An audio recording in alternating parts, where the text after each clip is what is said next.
Hello and welcome to today's episode, in which I show you how to make 3 different microwave mug cakes, which are going to be perfect if you get surprise guests, or if you have a midnight snack attack. I've somehow ended up with this jar of Bramley applesauce. Every time I've opened the cupboard for the last few months, it's been looking at me, and I keep thinking, what am I going to do with that? Quick note on applesauce in the UK. It's like chunks of apple in like a gloopy mixture.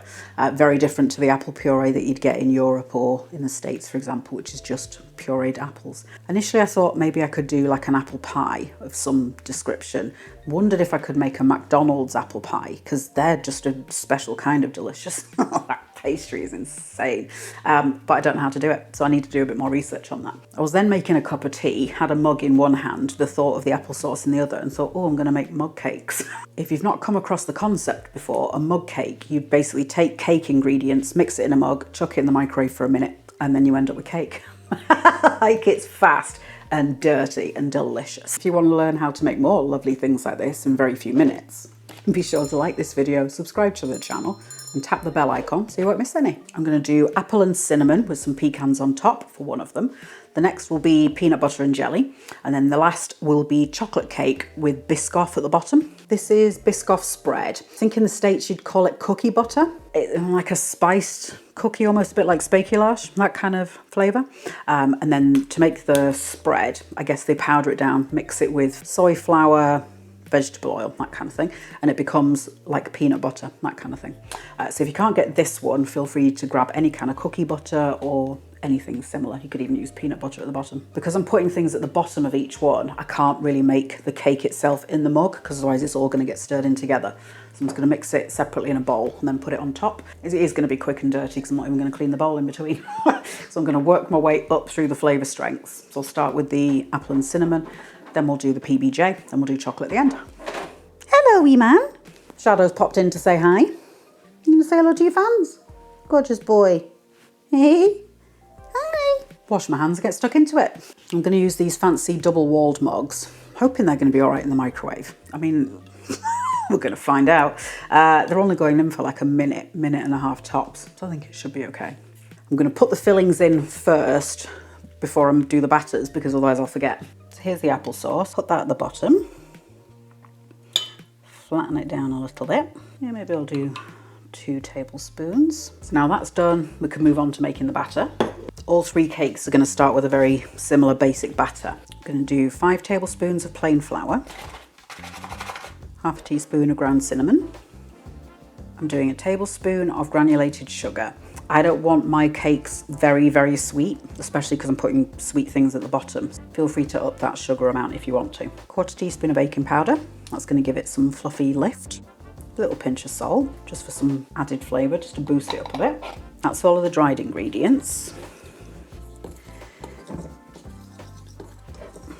I'm going to do 1 tablespoon of sunflower oil. You can use any neutral kind of flavoured oil, coconut or canola, that kind of thing. And I'm going to do a tablespoon of vanilla vegan yogurt. You can do 2 of oil, but yogurt's a really good way of getting some moistness into a cake with not so much fat. 3 tablespoons of plant milk. I'm using oat, but use whatever you like. Half a teaspoon of vanilla extract.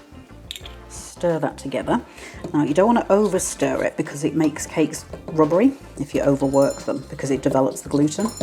But you just want to combine it enough that there's no dry bits of powder, especially if you're making it in the cup. You know, you want to get into the corners of the mug. Loop that in. And then I'm going to give the mug a little light smack. I'm going to sprinkle on a little bit of Demerara sugar on top. I can't think of the other one, the other name. Turbinado, I think it is. Just anything that's got a bigger grain to it. And then I've got some pecans here. Scatter the top with the pecans. And that is cake number 1 done. Cake number 2 is going to be the peanut butter and jelly. This raspberry jam is very sweet, so I'm only going to do, I think, a tablespoon at the bottom. Just break it down a touch. So we'll do the same again. 5 tablespoons of flour, 1 tablespoon of sugar, 1/4 teaspoon of baking powder, pinch of salt. Mix the dry together. At this stage, I might put the peanut butter in and work that in before I put the rest of the wet, just so it doesn't get quite as messy. Instead of the oil, I'll do a tablespoon of peanut butter, I might try mashing it with the fork, because I just don't want to put the wet in and then have it splooshing everywhere. So I'm just using the tines of the fork to push it through. Use that to break the chunk down a bit. You can also use butter, like maybe in the other two, you can use butter in place of the oil. That's fine, just melt it down in the microwave. This might end up being a bit dry. Suddenly thinking, because it's solid at the moment, it's not going to be mixed as it heats up. Might put in an extra little bit of yogurt just to compensate for that. 1/4 teaspoon of vanilla. 1.5 of the yogurt. 3 of milk. Give that a mix. Add the mixture into my little mug.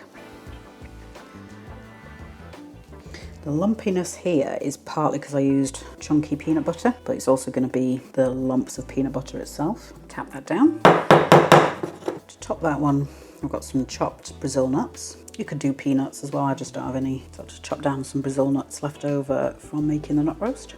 And then last but not least, the chocolate. There's the cookie butter, the Biscoff spread. This is the crunchy one, so it's got kind of bigger bits of the cookie in there as well. This one's going to be the gluten-free one. So I'm going to do 3 tablespoons of gluten-free flour, 2 tablespoons of cocoa powder. I'm going to give a beautiful cocoa-y, chocolatey hit. 1 tablespoon of sugar. I'm adding a 1/2 teaspoon of espresso powder, like instant espresso powder. Totally optional, but coffee intensifies the flavour of chocolate. 1/4 teaspoon of baking powder. Pinch of salt.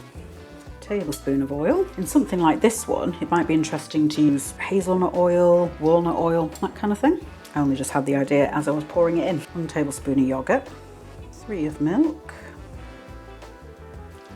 And then we'll mix it up. I might be imagining it, but this feels a bit looser than the other two. Now that could be because of the gluten-free flour. And because this one's gluten-free, it's fine to beat it significantly.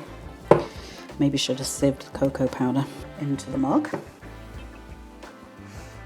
Put it down. I'm going to top it with some chocolate chips. So there's my little trio before they go in. I mean, that's looking tasty already, isn't it? So I'm going to ping those. My microwave's an 800-watt microwave, so I think I'm going to go 60 seconds to start with, and then I'll have a look. What we're looking for is for them to be kind of firm on top and to slightly pull away from the sides of the mug, and then I'll go like maybe 10-20 second increments after that. So I'll see you in a few minutes when these are pinged. The mug cakes are all pinged and ready to be delved into. Looking sensational, if I do say so myself. The peanut butter and jelly got a bit excited. Yum, let's dive in. Timing wise, I think the apple and cinnamon, I think that took maybe 2 minutes. Yeah, the peanut butter jelly, I think that was 140 or 150. And then the chocolate one, that was, I want to say 2 minutes. So do them at a minute and then pull them out and have a look. You can see, I don't know if it's gonna pick up on camera, but there's a gap right there. I can see all the way through it. If I'd have done them in a sturdier mug, I would have smacked it down harder, but because these are glass and very thin glass at that, I thought best to be a bit more delicate. I think I'm gonna have to eat my way down to the apple bit because these are quite tall glasses. There's the texture of the cake, so it's quite pillowy, airy. Oh, it smells amazing. These are going to be red hot, so be very careful eating them straight out of the microwave. I'd probably let them sit 5 to 10 minutes just to be on the safe side. Let's have a go. That's a big spoonful, Rachel.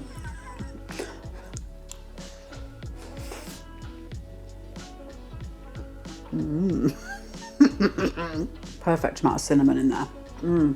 It's lovely and soft, quite light. It's not dense. Ooh. That's a dangerous little treat, isn't it? Managed to get some of the apple with the apple. Because it adds a nice bit of zingy tang to it. Oh, that's special. Onto the PBJ. And you can see that heating the jam makes it go molten and liquid. If you don't have the nuts for the decoration on top, you could pop a little spoonful of jam in the microwave till it goes very liquid and do a kind of swirl on the top. That'll look equally pretty. So on this one, the jam's managed to track up the side of the cup, which is great. It means I don't have to go rummaging quite as deep. The closer to the liquid bit that you get, the hotter the cake is going to be. So I know I'm being a bit overbearing, but please be careful, okay? Let's go for it. Pure comfort. Peanut one's perhaps a little bit denser than the apple one. That could be because I had to mash the peanut butter, so perhaps heat up the peanut butter so it's more liquid, and then you won't have to mix it as much with the flour because it's the gluten developing that makes it tough, but it's still lovely. This one hasn't risen as much. I suspect that's partly, at least, down to the gluten-free flour. It might also be the cocoa powder, perhaps. Maybe that's making it heavy. It's still going to taste great. There's the texture of that. Looks very brownie-like down that.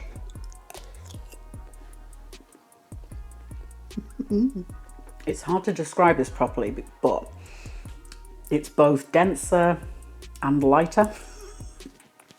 Work that one out. The structure is tighter than the gluten ones, but when you start chewing it, it's fluffier.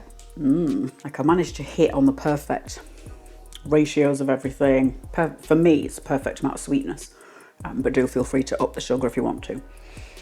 Perfect amount of cocoa powder. And the yogurt in there really helps keep it lovely and moist. I know people hate that word. Tough, deal with it. I'm not going to say it's slightly damp, am I? All three of those are very delicious in different ways. The chocolate is just pure chocolate indulgence. The peanut butter and jelly is very comforting, you know, PB&J when you're a kid, that kind of thing. And then the apple and cinnamon, it's fairly grown up in flavour. Yeah, I am going to have a real struggle not finishing these tonight. Well, and I'm sitting doing my crafts. Yeah, I can't eat all three of those in one night. That'd be naughty, wouldn't it? I've got a few ideas for other flavour combinations, so have a look down in the pinned comment. I'll put them all down there for you. I mean, that's so adaptable, that recipe. There's all sorts of different things you can do with it. One combination I will talk you through on camera. I've got some of this praline cream left over. This is from making the chocolate stout cake. So this is hazelnut praline that I blitzed down into a paste and put that in the middle of the cake. That, I reckon, with some mashed bananas. So you've got like a banoffee pie type flavour. Ooh, yum. I'll link to that in the description. Anything that I've mentioned in the video, you'll find the link in the description for you. I'm fortunate to have other things in my life that are as lovely as those cakes, and that is my patrons. So it's really nice to have a little community of people who are supporting everything I do, both spiritually, emotionally, and financially. The sordid topic of coin, but seriously, their financial support helps me bring the ideas in my head onto a plate and then into my belly. If you'd like to help out and give a bit of extra cash, a bit of appreciation and support, I'll leave the link to my Patreon down in the description for you. If you want more proof that a microwave is for so much more than overcooking vegetables, like this video, subscribe to the channel, hit that bell icon if you want to be alerted as soon as a new video is released, and then while you're waiting for next week's, have a look at this.